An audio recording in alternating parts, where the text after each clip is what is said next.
welcome back to Got Your Back Chat, the podcast where young people talk about everything and anything that matters to us. This podcast is run by Got Your Back, a media run by young people for young people, and you can keep up to date with us via Instagram or Facebook by searching at Got Your Back. And make sure you subscribe to our YouTube to keep up with episodes. Today we're joined by Jess, Josh, Skylar, and of course, me, Declan. How are we all? I'm alright. Yeah, I'm pretty good. Well, that's good. Well, I assume we all know today's topic. It's April, so we're tackling the topic of body image. And this episode, we want to talk about how media and the internet impacts how we see ourselves. Things like social media, the news, magazines, all that stuff. Do you guys think you've been impacted negatively or positively by online? Definitely negatively. I think we can all agree negatively, yeah. Yeah. Yeah, definitely negatively. I think most people would say the same as well. Yeah. I would actually say it's a mix, to be honest. It can be.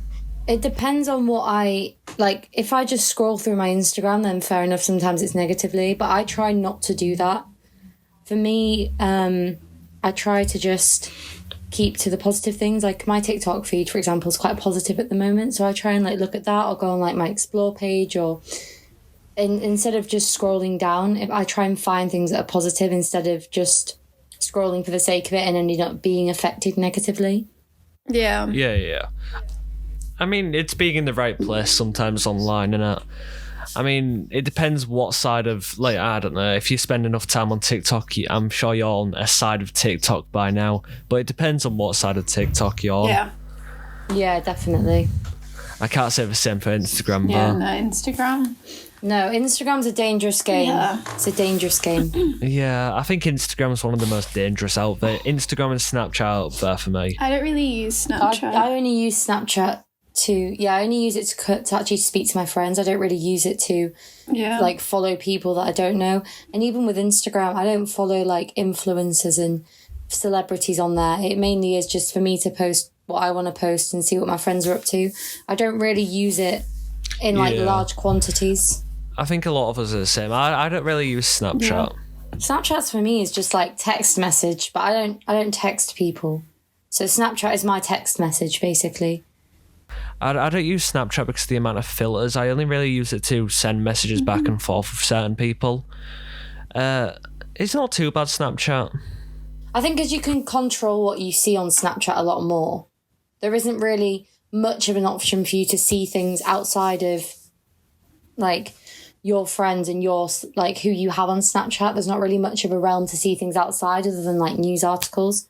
So it's I'd say that's a lot better than Instagram, because Instagram you can literally see anything you want with a search bar. On Snapchat you don't really have that option. Yeah. Definitely so, yeah. I think Snapchat is the cause of Instagram's negative body image problem, I'd say, because people use Snapchat to take the photos and then they'll upload them onto Instagram. Yeah, no, that's a fair point, because they have the filters. Yeah, I think that's probably true on kind of a smaller, just normal, well, not I say normal people, but average people level. And then there's the celebrities who it gets put through 50 layers of Photoshop and God knows what else. Yeah, I was gonna say, because Snapchat filters, it's very obvious that you're using a filter. If you're using the butterfly filter, it's quite obvious that that's not your normal face. Whereas with Instagram, you have got people that are very sneaky. You got people that are very sneaky that can, Photoshop it so that you literally can't tell that that's not how they actually look. Yeah. And they have professionals doing it for them. But there's even apps that you can do it on. There are apps. One of my friends used to edit her pictures, and she would send them to me and show me the original and the edited version. And she'd be like, "Oh, what do you think to this?" And I'd just look at it and I'd be like, I mean, I can't tell. If I didn't know you in real life, I wouldn't be able to tell that the edited version wasn't you. But because I know that it isn't you, it's I can see it. But I don't edit my pictures personally.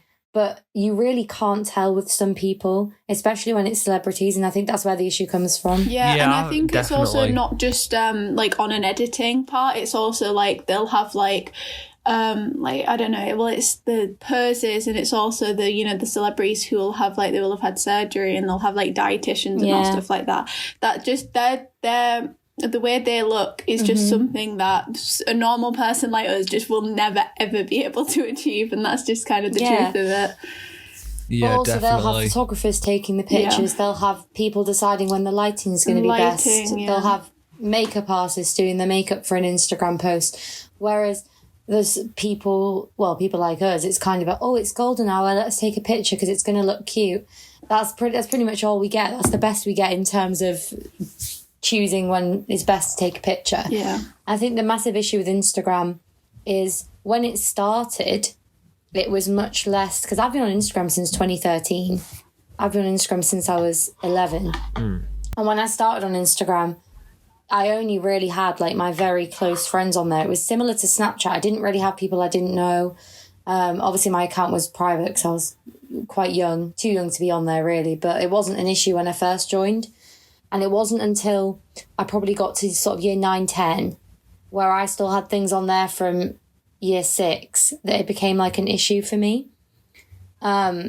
Because I did like this one post a day thing for year 6 and 7. And oh my gosh, I look back at it now and it's the cringiest thing. I was just posting like watermelons and really bad selfie. Like I had a post that was my face and my hair was all crimped. And do you remember when crimping used to be a thing? And I was doing the pout with the peace sign up and it was like #swag12 today. Cringiest thing. That was still on my feed till sort of year 10. And that's when you start getting the comments about it. You know, why are you posting this? This is so cringe. Yeah. But when I first started on Instagram, that wasn't how it was. It's really developed in the last sort of 3-4 years to where it's at now, I think. Definitely so. I think it was when it was acquired by Facebook that it really changed how it is online. And I don't know, Facebook own a lot of the internet, and I think Facebook owning a lot of the internet doesn't help the fact that you know you have all these models and whatnot go on, you know, Snapchat, TikTok, whatever, and just flex their quote unquote perfect life. Yeah. But Facebook wouldn't want Instagram to compete with them, so they had to make Instagram more of a global platform. Because Facebook, you don't really have. I mean, I have Facebook. I don't post on Facebook. I use Facebook that's more about like groups and kind of my uni stuff's on Facebook. Yeah, definitely so. I think over the past, like, say, I don't know. I remember it's a year ago today that Boris Johnson announced the lockdown a year ago as of recording this. Oh my gosh, it is. And I remember seeing all over TikTok, all over Instagram during that time. I was one of the lucky few who downloaded TikTok before the pandemic. I know, OG here. I had it when it was Musical.ly. Okay, then. So. Really had to ruin my moment there. Yeah, I'm sorry, Declan. Continue. I think before, when it was all announced, I remember seeing all over TikTok, all over Instagram, how to get abs in 2 weeks. Yeah. Oh yeah. How to glow up in 2 weeks. And then how to grow an ass, how to have hot girl summer when Corona's over. That was such a massive thing. Yeah, I think it was like everyone was like, we have all this spare time because we're not going to school or we're not going to work and we're stuck inside. Let's use this time to exercise. And when nobody, like, it's a stressful situation. Like, why, you know, like, just because we have free time, it was all like, oh, get abs. Oh, like the Chloe Ting workouts and stuff all blew up. And it's like, no one's really, I mean, some people probably did, but I think it's everyone's stressed. We've got, what's the pandemic? I don't know what this is. I don't want to be doing workouts all day, every day. You know, it's just very unrealistic. It was interesting. Yeah. I mean, I have a younger sister and then I have an even younger family friend. And I wasn't too fussed about working out and doing all this in the pandemic. I mean, I'm a dancer, so I was kind of, okay, I'll keep up a bit with that, but I wasn't really planning on doing much else. Yeah. But my family friend, she was 12 when the pandemic started, she's 13 now, she was obsessed with these workouts. Bearing in mind, I mean, at 12 years old, when I was 12, was I working out? Hell no. I was sat watching Hannah Montana on the TV. I wasn't doing any kind of workout. She drafted up this whole, workout for us to do twice a day. And I'm thinking, you're 12, like, can you imagine? And that's just from TikTok. She was finding these TikTok workouts, writing them down and going, okay, this is my Monday workout. This is my Tuesday workout. And she, you know, she messaged me and she's like, do you want to do them with me? And we did it for probably the first 2 months of the lockdown.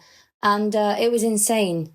And the reason we were doing it is because we'd had a holiday planned to Portugal in the July, which we did actually get to go on. And she wanted to have this bikini body. And I've seen it only recently. There's a TikToker I follow. She's called Spencer. And she spoke about this whole bikini body and how why have we been given this image in our head that we have to have a bikini body, because surely everybody is a bikini body. Bikinis are made for everyone. There's not one specific body type that can fit into a bikini.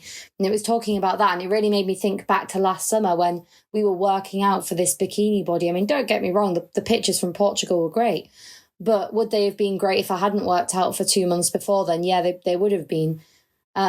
And it's just crazy to think the impact it's definitely had on younger people. I mean, I wasn't as bothered, but the impact it had on someone who's literally 12 years old, that's just crazy to me. Yeah, and that's I think purely it's because of definitely social getting media. younger. It has got a lot younger, I'd say. I think I think the pandemic has almost, catalysed that, made it go younger because more people want to be this ideal Kylie Jenner, kind of model. Definitely. Yeah, definitely. But people are growing up a lot quicker, I've noticed. It's unrealistic. Yeah, I mean, I didn't really care about how I looked at all. Like, not one bit until I was maybe 15. And I'd had social media. It wasn't that I never had it and I got it at 15 and thought, whoa, okay, I need to look like this. It's just that I didn't really care. I was still playing with dolls and toys till I was maybe 13. And now, I mean, my sister, who's only 3-4 years younger than me, she stopped playing with toys at 10, and now they're stopping playing toys at sort of 6, 7, and they want Instagram. And I think that's where the issue lies, is things have got younger and younger and younger. Because this makes me sound so old. I didn't grow up with technology, really. I didn't have, like, when I was young, like a baby, there was no technology surrounding me. I see babies out there with iPads. I mean, it's crazy to think. I mean, iPads came out in 2010. Definitely. And there were babies, when I go on holiday, I see babies sat at the table for breakfast with iPads on their desk. Yeah, it's crazy. Definitely so. And I think TikTok has also made it, have a similar effect, because the amount of children I see on my For You page, oh my God. Where's your parents? Yeah. That's the better question. Yeah. Because I think social media can be a great thing, it lets us express freedom, it lets us do this, but it can be a terrible thing at the same time. It just depends where you are on TikTok, where you are on Instagram, and it, so on and so forth. Yeah, and I think inevitably young kids who have Instagram and have TikTok and stuff are going to end up on the wrong part of it at least once, and then it's like, well, then what are they going to get from that? That's not, there's no way you can't, if you're on the internet, like you can shield them as much as you try to, but they're going to see something that they shouldn't see at one point, and then that's you can try to shield people. Yeah, there's no way to actually stop it. Yeah, there's no way to actually shield someone from social media fully. That you can't just block out negative things from social media. There's no way. You can block people, but it's it isn't always the best answer. Like, I know some people from my school make other people feel insecure about how they look, and you could block them, but it's like some of them are your mates, you know what I mean? Yeah. They look better than you, or worse than you, or whatever, but you can't block them because you're their mate and stuff. Yeah, I mean, if everyone's got that pretty friend that they wish they could look like, and it's kind of, you're never going to block them, but then, you'll see a picture and you're like, oh, they look so good, why can't I look like that? And then you think, should I like the picture? And it's just this whole cycle that just becomes really negative, especially over a longer period of time.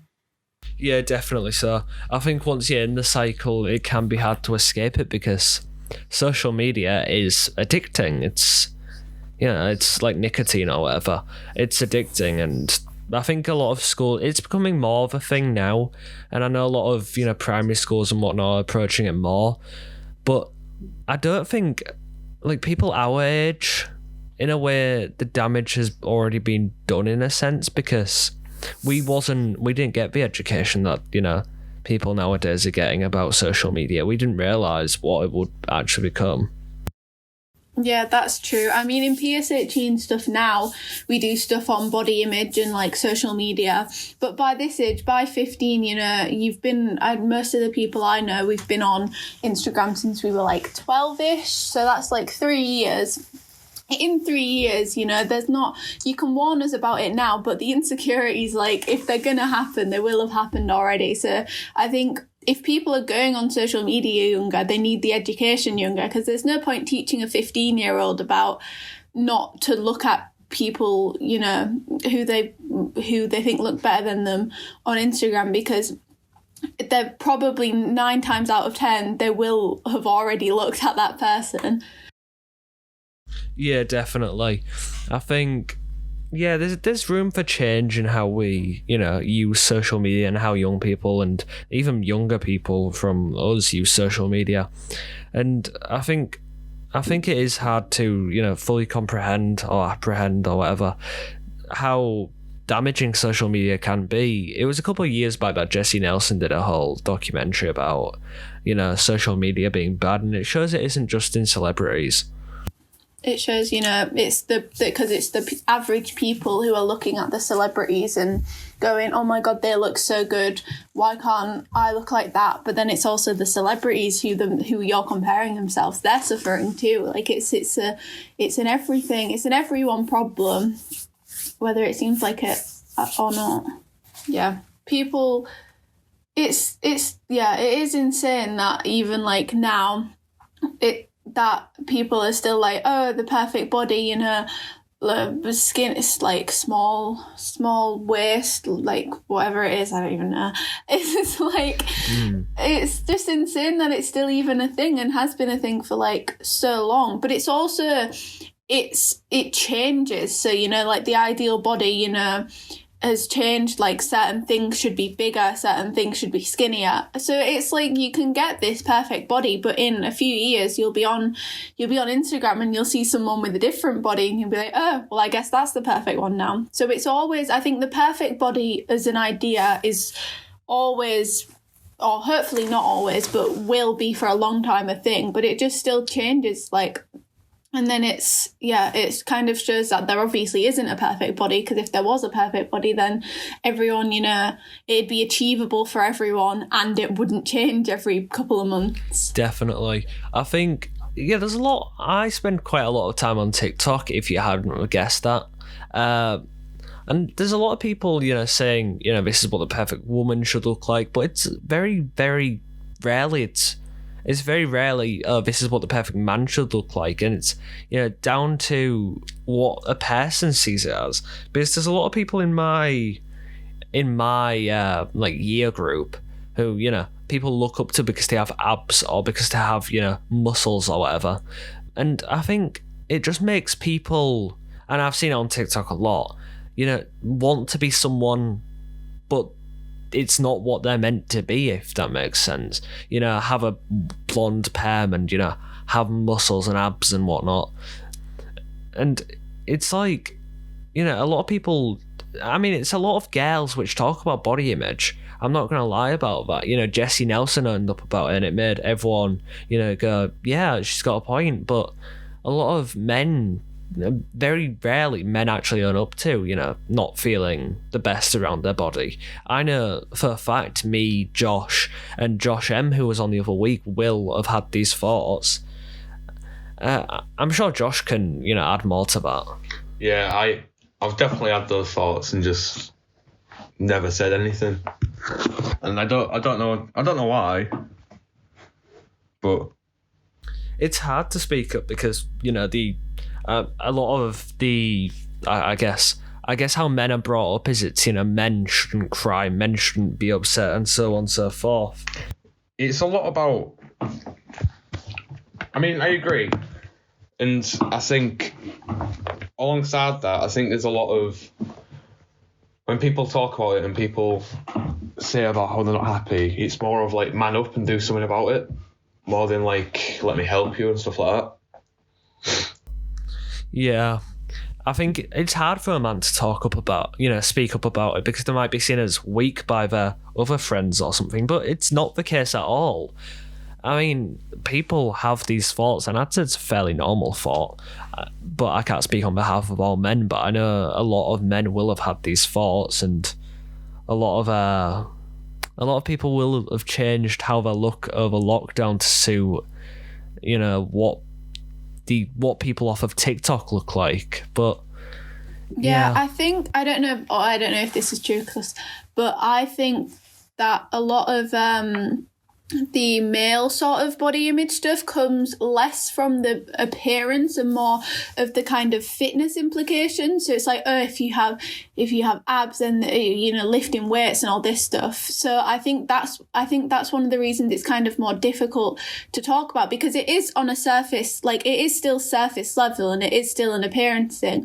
But also I think talking about it's less difficult because it seems like there's more of a reason behind it, if that makes any sense. Like obviously it's still awful, and your body can look however it looks and however you want it to look, but I think a lot of time if you talk about male body image, a lot of people say, well, if you don't have abs then you're not fit, or people with abs are fitter, which isn't true, because different people's bodies, when you're fit, when you're healthy, they look differently naturally. But I think that might be one of the reasons why it's less openly talked about, because it seems like there's a valid reason behind it, so it's less blunt how awful it actually is. There's a lot of I think that a lot of the implication around men is, men should have abs, men should have muscles, men should have, so on and so forth. But it's rarely like, men should have, men should wear lots of makeup, or men should do this, that, or the other, or men should have a spotty face, because it's people that look at that, in my opinion. Like, True. people look more at, how a man looks in his body shape, and it's quite an old concept, I'd say. They're less lenient with men, definitely. I think that with women, there's been this kind of development of the being more accepting towards a lot of different body types, whereas with men, there isn't that yet. It's kind of, this is how a man should look, and if you look like this, then you're not working out enough. If you look like this, then you're too skinny and you should work out more. That's kind of the way it's going with men. There's only really this one accepted type that's seen as fit and seen as good looking objectively, which it obviously isn't right. I think it's going to take longer for men to get to the point where women are at, because I feel like there's a much further movement into body positivity for women, but I also feel like that might have gone too far now. I think there's a lot that has changed in how women are represented in the media, and men are presented in the media, and especially going with recent events in the news with the whole Sarah Everard case. I think it just proves that men and women both see it. Yeah. And people don't speak up about it as much. It's difficult, because I think there's also, it's not only body image how a man should behave, it's also what they should do, because I'm not active at all. I sit in my room all day, if I'm honest, but some people in my year, they'll go running every night, and they'll eat a really healthy diet, and take photos of every one of their foods and send it to the rugby team, and so on and so forth. And I think women and men too see a way of, well, that's how you should be as a man, because man, you're supposed to be strong, you're supposed to be you can't be weak. But in the same sense, or well, same but different, for women, they were always, okay, women need to be delicate, they need to stay inside. That was the kind of old stereotype. Now, if a woman's doing what a man's doing, working out all the time, sending their food pictures to the rugby chat, eating really healthy, that's praised. That's really respected. And it feels like for men, that's expected, and for women, that's respected. But if men just want to sit at home and cook or read or something, that's almost looked at as not manly enough. Yeah, which I think is strange. A lot of the body image stuff, it does just boil down to overall stereotypes and, you know, patriarchal kind of expectations. Like, a lot of it does just boil down to that, you know, women should be like skinny and attractive and delicate, and men should be strong and muscly and have abs. It kind of all does boil down to this like awful, you know, overall overarching stereotypes that society has.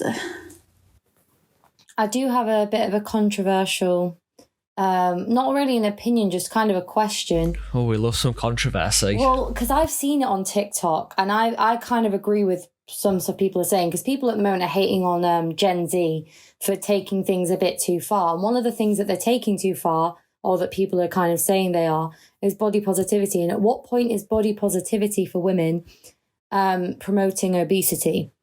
And it's a genuine question, because for me, like, you should always be happy in the body that you have. You should always be proud of what you look like and who you are.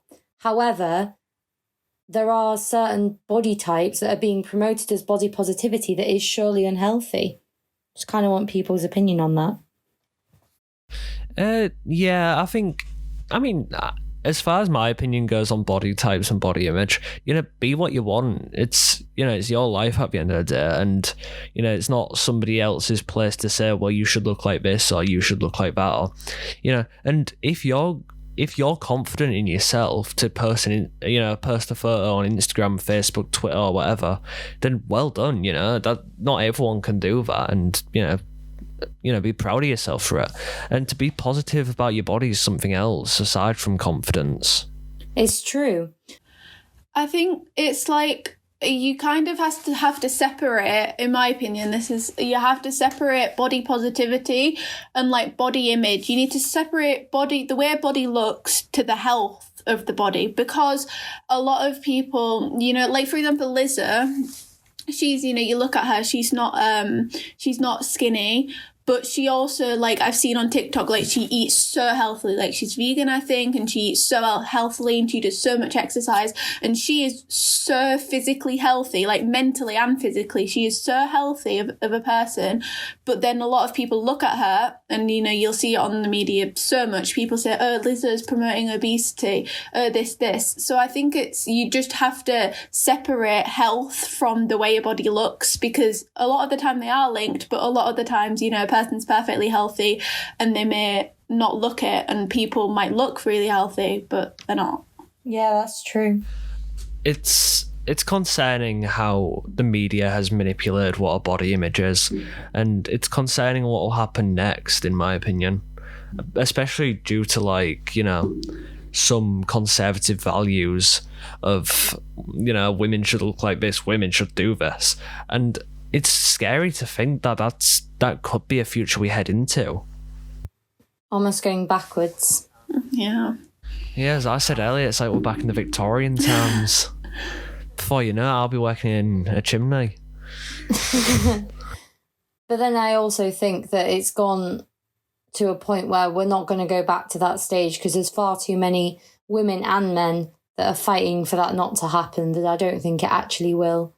And I think social medias can be very, very negative, but I've learned far more from social media than I have from the news in the last year, honestly. Yeah, definitely. And in terms of things like body image and stuff, for me anyway, it's probably helped me quite a lot in kind of, because I've never been skinny. I'm not someone who's a size 6. I'm not someone who was a skinny child, definitely not. So I kind of was brought up, and even like my mum would put these kind of values on me in terms of, well, you know, don't wear a crop top because, you know, you've got a bit of a stomach. Don't wear a bikini, you've got a bit of a stomach. That kind of thing was put on me when I was younger. And going onto social media when I was younger, you know, it's like I said, sort of 14, 15, I was like, oh, okay, I see where she's coming from, because these girls are all far skinnier than me in bikinis. You know, big girls don't wear that. girls with a stomach, they don't wear that. They don't wear crop tops. And now, get to sort of 2020 and girls with curves, they're appreciated. If you've got a stomach, you wear a bikini, that's praised now. If you're wearing a crop top, that's praise. You should wear it. And it's good for me personally to kind of be like, okay, you know what? Like, I'm not the skinniest person. I never will be, but that's completely fine. Because a bit like what you said, Scarlett, like, I'm perfectly healthy, but I'm not a size 6, and that's completely normal. And it's good to see that girls can go on Instagram and they can now find people that are their size if they are a bit bigger, as well as if they are skinny, that are wearing clothes that they will then be able to feel confident wearing. So I think in the sense it's been quite good this year seeing a lot of people kind of come out who aren't the stereotypical size 6 skinny body type wearing things that they wouldn't normally have worn. Yeah, I mean, lockdown has in a way encouraged it all, I'd say. It's gave people, time alone to realise what they want to look like and to realise who they are.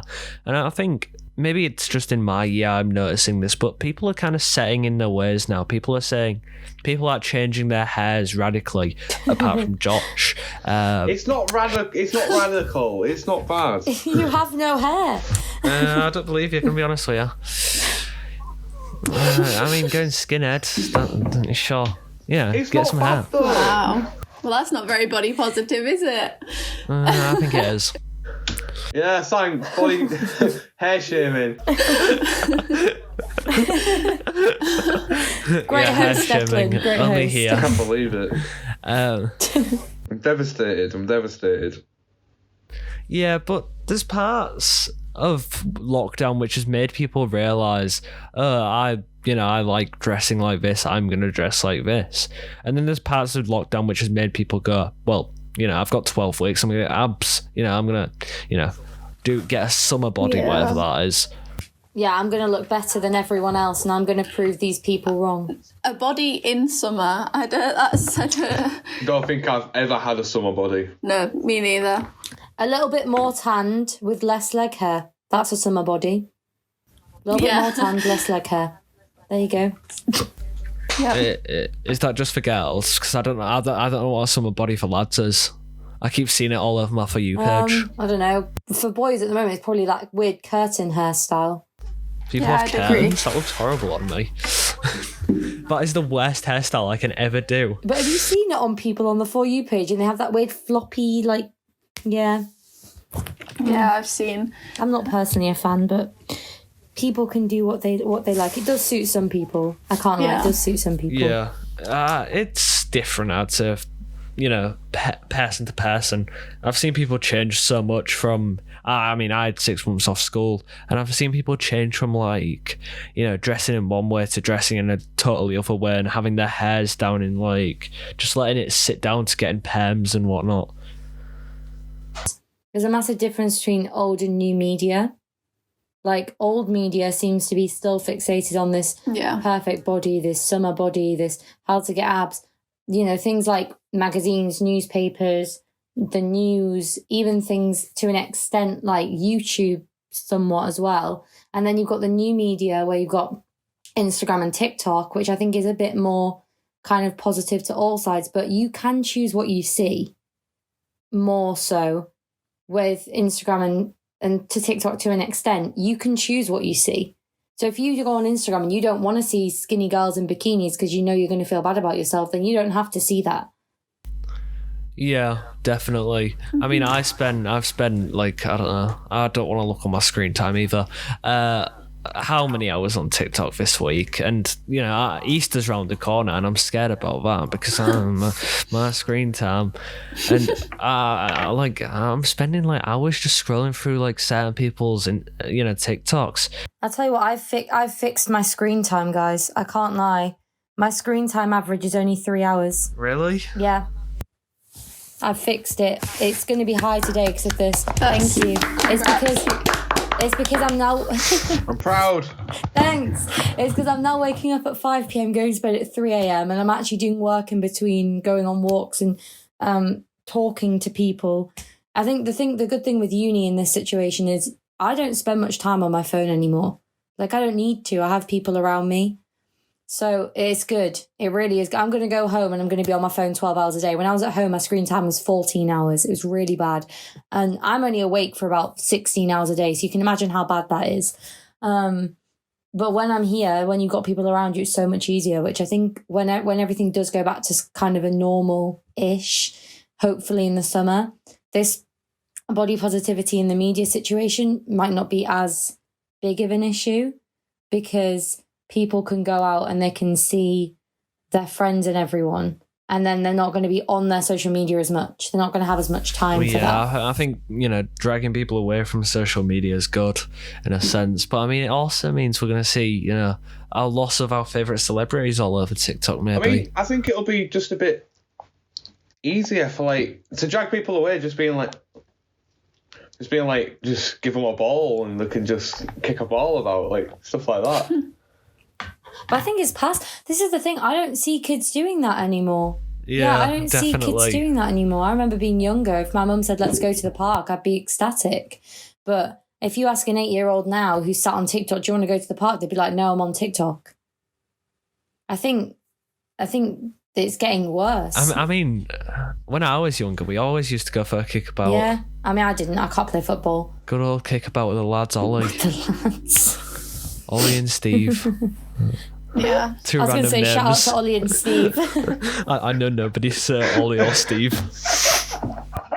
I wish I could go back to the days where someone would knock on your door and be like, are you playing out? That was the best thing. When you get home from school and you'd be sat there eating a packet of fruit flakes and cheese string, someone would come knock on your door and they'd be like, are you coming out? And I'd be like, yes, I am going to play out. Let's go to the park. Let's go to Morrison's, get some chocolate. Oh, those were the days. Yeah. Those were great. Your mum shouts over saying, your mate's here, and I go, who is it? She goes, it's Ollie. It's Steve. How's this gone from body image to now again? Oh my goodness. It's Declan's Yeah, it fault. always is Declan's fault. What I said was kind of on topic, and then he started talking about Barry and Ollie. So Declan, you can take the fall for this Hey, I'm one. not taking the fault. It's not my fault. You're the host. Okay, right, I'm the host, right? But I don't know, Ollie Ball. Yeah, quite a good conversation topic. What, and Jacob Paskey? Yeah. We're pulling up all the Instagram and Twitter celebrities. Twitter, TikTok. I don't have Twitter. I don't even have I Twitter. have Twitter. I tweet about way too much political stuff on there. True. Yeah, this is why I don't have it, because I think people would just annoy me on that app, honestly. I'd go on it and I'd just look at people's opinions and be like, I agree with none of this, but I don't want to start a Twitter spat, so I'd just be like, delete. Twitter is a very scary place. Yeah, that's true. Yeah. I don't know. I'm kind of addicted to TikTok. Anyways, back onto body That's image. because you're a silly sausage. I'm kind of insulted, not gonna lie. Did you really just use the insult silly sausage? She did. Yeah. Oh, that's embarrassing. That's really bad. We need Jacob Paskey and Ollie Ball We're as like guests. breaking the fourth wall. We can't talk about We need to talk about the impacts of TikTok in one episode. I think that's what we need to do. No, can I have a genuine question as to who those two people are? Because I'm laughing along and I Have have you no never- idea who they are. Have you never seen the video of him going, it's Ollie Ball here? Have you never Why do seen you do that? that? I'm like posh English scholar. No, I'm not dumb. My TikTok's actually decent. My For You Right, page is I'm decent. dropping- I don't have. I'm dropping a link in the group chat. It's so good. Right, I'm dropping it in. It's basically just, There you go. it's these secondary school boys who just make stupid TikToks, basically. That's No, kind but of it's it. funny. He does it's like good, it's food funny. reviews. He does Well, like true. food reviews. Because it cleanses the palate. Oh no. All right, send it to the group chat. I'll watch it before the next podcast. Oh my god, that'll be the next topic for next week or whenever. There we are. Ollie Ball, there we are, there's the topic. They've been banned from TikTok apparently, according to Josh. Oh yeah, they've been banned off TikTok because we're filming in classrooms. They have, that's true. Well, I'm devastated. Oh wow. Yeah, we've gone quite far today, I'd say. I think we've learnt a lot. Yeah. We got some stuff in there. I'd say it was a nice half and half split. Down the middle. fold it over. Yeah. Easiest thing ever. So, yeah, I mean, I think I'd say we leave it at that, really. I mean, if you want to, listen to us more, I mean, you can see the chaos that just unfolded, really. Then, follow us on Instagram at GotYourBack, and, subscribe to us on YouTube if you want to listen to more of us. I imagine you will. Obviously. Obviously, who wouldn't? So, yeah, I think we'll leave it at that, really. Cool. Bye. Bye. Bye.